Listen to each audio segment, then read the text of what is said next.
Good morning, students. Today we'll be discussing the electrical properties of solids. Right?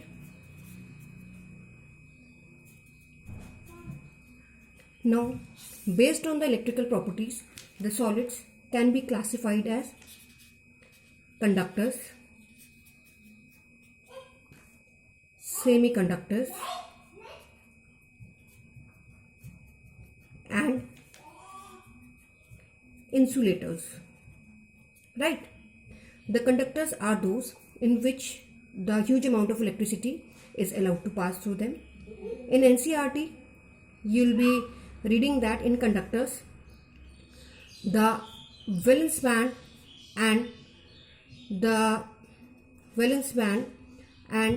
conduction band, they either overlap with each other or they are separated by a very small energy gap, so that the electrons from the filled valence band can easily be transferred to the conduction band, and that is why a huge amount of electricity is allowed to pass through them.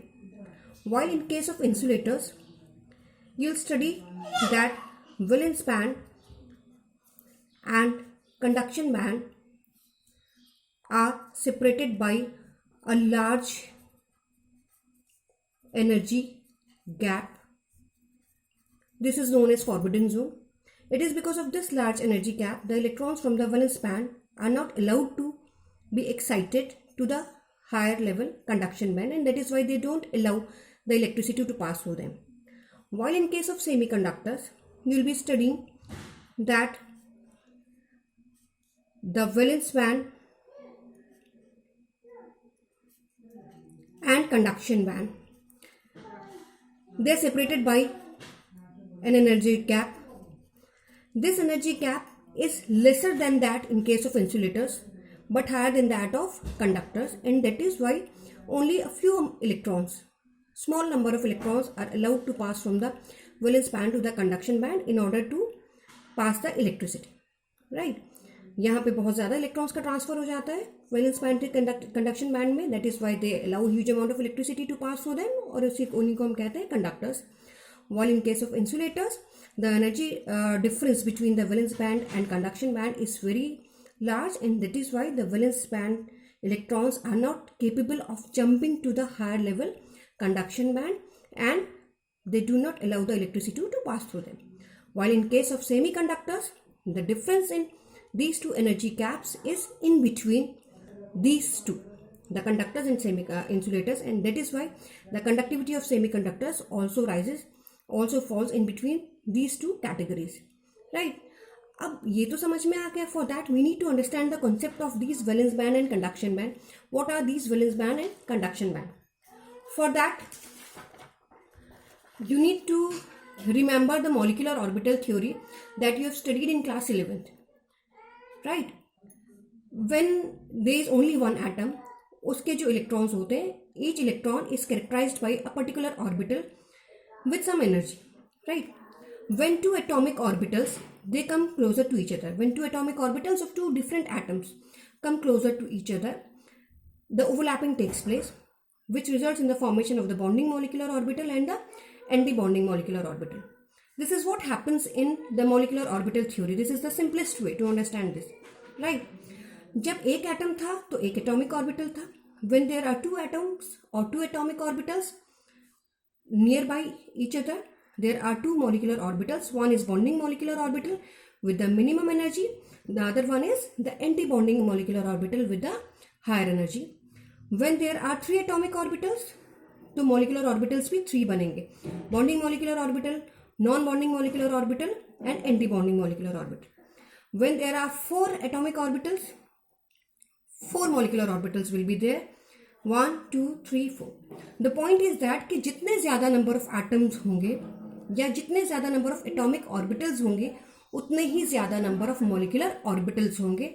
And you will see, as we are moving towards increase in the number of atomic orbitals, the larger number of molecular orbitals are being formed. And not only this, in larger number of molecular orbitals के बीच का जो energy gap है वो भी कम हो रहा है. And in case of solids, a large number of atomic orbitals are there in the vicinity of each other, and that is why a large number of molecular orbitals are there with the minimum energy gap, right? और ये molecular orbitals, they are so closely spaced that they appears as a band of orbitals. इस band of orbital को हम कहते हैं energy band, right?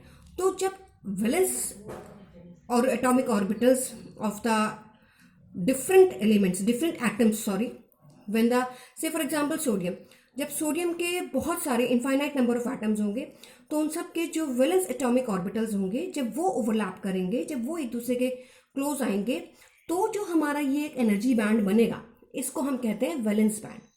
Same way higher to the valence atomic orbital, जो empty atomic orbitals होंगे, जब वो overlap करेंगे, तब जो हमारा एक एनर्जी का बैंड बनेगा, एक पूरी की पूरी एनर्जी का बैंड बनेगी, एक रेंज में डिस्ट्रीब्यूशन ऑफ एनर्जी होगा, that will be known as the conduction band, right? So ये वैलेंस बैंड और उस कंडक्शन बैंड के बीच के एनर्जी गैप के ऊपर डिपेंड करता है हमारी इलेक्ट्रिकल कंडक्टिविटी. अगर ये वैलेंस बैंड और ये conduction band in case of metals या तो ये ओवरलैप कर जाते हैं या फिर इनके बीच का एनर्जी की डिफरेंस इतना कम होता है कि electrons from the lower level valence band can easily be excited to the higher level conduction band. इसीलिए huge amount of electricity is allowed to pass through them. Semiconductors में ये energy gap moderate होता है. Electrons की excitation possible होती है but not too much, इसलिए conductivity भी मॉडरेट रेंज में होती है, बहुत कम होती है. इंसुलेटर्स में ये एनर्जी गैप बहुत ज़्यादा होता है, इसलिए यह चीज़ अलाउड नहीं होती.